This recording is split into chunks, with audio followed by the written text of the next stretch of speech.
Loneliness doesn't start in adulthood. In many cases, it begins in the home, long before a child ever has the words to describe it. And often, it's passed down quietly without anyone realizing it happened. Studies have shown that loneliness can be intergenerational. That's right. Lonely parents are more likely to raise children who grow up feeling disconnected, unseen, or emotionally misunderstood. But this isn't about blame, it's about awareness. Because many parents aren't distant out of neglect. They're overwhelmed, exhausted, silently carrying their own emotional wounds while trying to give their children what they never received themselves. When a parent is emotionally unavailable due to stress, mental health struggles, burnout, or unresolved trauma, the child learns that emotions aren't safe to express. They begin to suppress needs. They learn to self regulate without support.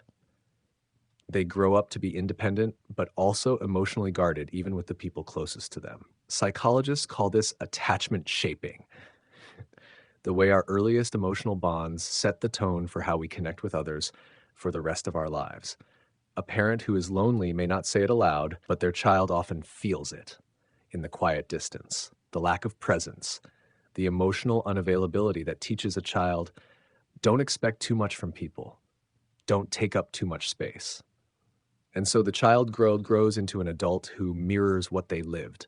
They might struggle to open up even when they desperately want to. They might fear intimacy or overfunction in relationships or constantly feel like a burden. And when they finally say, I feel lonely, they often have no idea where it began. The truth is, parenting in loneliness is incredibly common, especially in modern society. Nuclear families, long work hours, social isolation, and a culture that idealizes self reliance all contribute. And when a parent has no village, no support, no one checking in on them, that emptiness echoes into their caregiving. But it doesn't have to stay that way. Understanding this pattern is the first step toward breaking it. Because when we become aware of our emotional inheritance, we can choose to do something different. If you're a parent who feels lonely, you're not weak, you're human. And asking for support is not a sign of failure, it's the beginning of healing for you and your child. And if you grew up feeling emotionally distant from your parents, your loneliness makes sense. You didn't imagine it, and you don't have to repeat it.